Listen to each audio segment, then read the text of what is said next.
सोचिए जरा, एक ऐसी दुनिया की जो बिल्कुल हमारी दुनिया जैसी है, पर वहां जिंदगी के हर फैसले का नतीजा कुछ और ही होता है। नहीं, ये कोई साइंस फिक्शन कहानी नहीं है, बल्कि एक ऐसा आइडिया है जिसने दुनिया के बड़े बड़े साइंटिस्ट को भी सोचने पर मजबूर कर दिया है। तो चलिए आज इसी पैरेलल यूनिवर्स यानी समानांतर ब्रह्मांड की हैरान कर देने वाली दुनिया में चलते हैं। ये एक ऐसा सवाल है जो हम सब कभी ना कभी खुद से जरूर पूछते हैं, है ना? कि अगर उस दिन वो जॉब नहीं छोड़ी होती तो, या किसी दूसरे शहर चले गए होते तो क्या होता। ये छोटा सा क्या होता अगर का सवाल ही हमें एक बहुत बड़े और गहरे कॉन्सेप्ट की तरफ ले जाता है। असल में यही जो हमारा पर्सनल व्हाट इफ वाला सवाल है ना, यही हमें साइंस के सबसे अजीब और दिलचस्प आइडियाज में से एक के दरवाजे पर ले आता है। तो फिर देर किस बात की, चलिए इस रहस्यमयी दुनिया में उतरते हैं और देखते हैं कि ये हमें कहां ले जाती है। तो मल्टीवर्स, ये शब्द हमने बहुत बार सुना है, फिल्मों में, शोज में, लेकिन जब साइंटिस्ट ये शब्द इस्तेमाल करते हैं तो उनका असली मतलब क्या होता है? आइए इसे एकदम आसान भाषा में समझते हैं। सीधे शब्दों में कहें तो एक पैरेलल यूनिवर्स एक और रियलिटी है जो हमारी ही तरह मौजूद तो है, पर शायद किसी ऐसे डायमेंशन में छुपी है जिसे हम देख या महसूस नहीं कर सकते। बिल्कुल वैसे ही जैसे हवा में हजारों रेडियो स्टेशंस की फ्रीक्वेंसी होती हैं, पर जब तक हम सही फ्रीक्वेंसी पर ट्यून नहीं करते हमें वो सुनाई नहीं देती। इसको समझने का एक बहुत अच्छा तरीका है एक बड़ी सी बिल्डिंग के बारे में सोचना। मान लीजिए हर फ्लोर एक अलग यूनिवर्स है। हम अपने फ्लोर पर हैं और हमें बिल्कुल अंदाजा नहीं है कि ऊपर या नीचे के फ्लोर्स पर क्या हो रहा है, पर वो सब हैं तो एक ही बिल्डिंग का हिस्सा। बस कुछ इसी तरह अनगिनत यूनिवर्स एक साथ मौजूद हो सकते हैं। अब ये सब सुनने में तो किसी की कल्पना की उड़ान जैसा लगता है ना? पर क्या हो अगर मैं कहूं कि ये आइडिया मॉडर्न फिजिक्स की सबसे पक्की थ्योरी से ही निकला है। चलिए देखते हैं कि साइंस इस बारे में आखिर कहता क्या है। देखिए, साइंटिस्ट्स के पास सिर्फ ख्याली पुलाव नहीं है, उनके पास इस थियरी को सपोर्ट करने के लिए 3 बहुत मजबूत पिलर्स हैं। ये सिर्फ आइडियाज नहीं हैं, बल्कि ये आज की फिजिक्स की सबसे जानी मानी थियरीज से निकलने वाले नतीजे हो सकते हैं। आइए एक एक करके इन्हें समझते हैं। सबसे पहला है क्वांटम मैकेनिक्स की मेनी वर्ल्ड्स थ्योरी। इसके हिसाब से हर छोटे से छोटे फैसले पर हमारा यूनिवर्स बढ़ जाता है।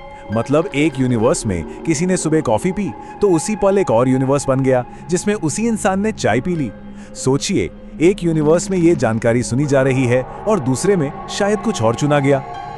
दूसरी थ्योरी है कॉस्मिक इन्फ्लेशन। बिग बैंग के ठीक बाद हमारा स्पेस बहुत तेजी से फैला, जैसे किसी बबल रैप में हवा भर दी हो। अब इस थ्योरी के मुताबिक हमारा पूरा यूनिवर्स बस एक बुलबुला है और हम इस बुलबुले के अंदर ही फंसे हैं, ये जाने बिना कि इसके बाहर ऐसे ही अनगिनत और बुलबुले हो सकते हैं और हर बुलबुला एक अलग यूनिवर्स हो सकता है। और फिर आती है स्ट्रिंग थ्योरी। ये कहती है कि दुनिया में हर चीज बहुत ही छोटे कांपते हुए धागों यानी स्ट्रिंग से बनी है। ये थ्योरी हमें बताती है कि हमारी जानी पहचानी लंबाई, चौड़ाई और ऊंचाई के अलावा भी कई और डायमेंशंस हो सकते हैं। क्या पता दूसरे यूनिवर्स इन्हीं छुपे हुए डायमेंशंस में हमारे ठीक बगल में मौजूद हों। अब इस आइडिया को और बेहतर तरीके से समझने के लिए साइंटिस्ट्स ने मल्टीवर्स को 4 अलग अलग लेवल में बांटा है। और यकीन मानिए, हर अगला लेवल पिछले वाले से भी ज्यादा दिमाग घुमा देने वाला है। तो चलिए इन लेवल्स की सैर करते हैं। तो ये है मल्टीवर्स के 4 लेवल्स का एक छोटा सा ओवरव्यू। हर लेवल रियलिटी की एक अलग ही और अविश्वसनीय तस्वीर दिखाता है। लेवल 1 से शुरू करते हैं। लेवल 1 सबसे सिंपल है, लेकिन शायद सबसे गहरा भी। ये कहता है कि अगर हमारा यूनिवर्स सच में अनंत है तो सिर्फ मैथ्स के हिसाब से ही कहीं बहुत बहुत दूर किसी का हम शक्ल मौजूद है जो लगभग वैसी ही जिंदगी जी रहा है, हो सकता है बस कुछ छोटे मोटे बदलावों के साथ। अब यहाँ से चीजें और भी ज्यादा अजीब होने लगती हैं। लेवल 2 उन बबल यूनिवर्स की बात करता है जहाँ फिजिक्स के नियम ही अलग हो सकते हैं। जरा सोचिए, एक ऐसी दुनिया के बारे में जहां ग्रेविटी इतनी कमजोर हो कि लोग हवा में उड़ सकें, या जहां वक्त पीछे की तरफ चलता हो। ये वही मेनी वर्ल्ड्स वाला आइडिया है जिसे हमने पहले डिस्कस किया था। इसका मतलब ये हुआ कि हर संभावना, हर पॉसिबिलिटी कहीं ना कहीं सच हो रही है। एक यूनिवर्स में कोई डॉक्टर है तो दूसरे में एक आर्टिस्ट और शायद तीसरे में एक एस्ट्रोनॉट। हर वो रास्ता जो नहीं चुना गया वो किसी और ने किसी और यूनिवर्स में जिया है। और अब हम पहुंच गए हैं सबसे गहरे, सबसे अजीब लेवल पे। ये आइडिया कहता है कि अगर किसी भी यूनिवर्स को मैथ्स यानी गणित की मदद से डिस्क्राइब किया जा सकता है, चाहे वो कितना भी अजीब क्यों ना हो, तो वो यूनिवर्स सच में मौजूद है। इस थियरी के हिसाब से रियलिटी असल में बस एक तरह का कोड है और हर मुमकिन प्रोग्राम कहीं ना कहीं चल रहा है। ठीक है, अब तक ये सब सुनने में तो बहुत दिलचस्प लग रहा है, लेकिन चलिए सबसे जरूरी सवाल पर आते हैं। सबूत कहाँ है? और अगर ये सब सच है भी, तो इसका हम सब के लिए क्या मतलब है? सच तो ये है कि अब तक कोई पक्का सबूत नहीं मिला है, लेकिन हाँ, यूनिवर्स में कुछ अजीब सी फुसफुसाहटें जरूर हैं। जैसे हमारे यूनिवर्स के बैकग्राउंड रेडिएशन में कुछ ठंडे धब्बे हैं, जो शायद किसी दूसरे यूनिवर्स से हुई टक्कर के निशान हो। साइंस अभी भी इन सुरागों की जांच कर रहा है। ये थ्योरी हमें कुछ बहुत ही गहरे सवालों पर सोचने के लिए मजबूर करती है। अगर हर वो फैसला जो हम लेते हैं और जो नहीं लेते हैं, दोनों ही किसी न किसी यूनिवर्स में हो रहे हैं, तो क्या हमारी फ्री विल या स्वतंत्र इच्छा बस एक वहम है?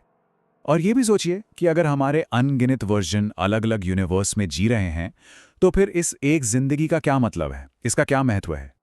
ये हमारी पहचान पर ही एक बहुत बड़ा सवाल खड़ा कर देता है। क्या वो सारे वर्जन भी उतने ही असली हैं जितना कि हम खुद को मानते हैं? ये आइडिया हमारे मैं होने के एहसास को ही चैलेंज करता है। अगर हर कोई असली है, तो फिर असली मैं कौन है? देखिए, साइंस इस थियरी को साबित कर पाए या नहीं, एक बात तो तय है, इस आइडिया ने हमारी कल्पना की दुनिया पर एक बहुत गहरी छाप छोड़ी है। ये आइडिया फिल्मों और टीवी शोज में तो छाया हुआ है। डॉक्टर स्ट्रेंज से लेकर स्पाइडरमैन तक और रिक एंड मॉर्टी जैसी सीरीज तक ये कहानियां मल्टीवर्स के आइडिया को बहुत ही क्रिएटिव तरीकों से दिखाती हैं और हमें संभावनाओं की एक नई दुनिया से मिलवाती हैं। तो आखिर में पैरेलल यूनिवर्स का कोई सबूत हो या ना हो, ये एक बात तो बिल्कुल साफ कर देता है, हमारा ब्रह्मांड हमारी कल्पना से कहीं ज्यादा बड़ा, कहीं ज्यादा कॉम्प्लेक्स और कहीं ज्यादा रहस्यमयी है। और क्या पता, शायद किसी दूसरे ब्रह्मांड में किसी का ही कोई और वर्जन इस बातचीत को एक बिल्कुल अलग नतीजे के साथ खत्म कर रहा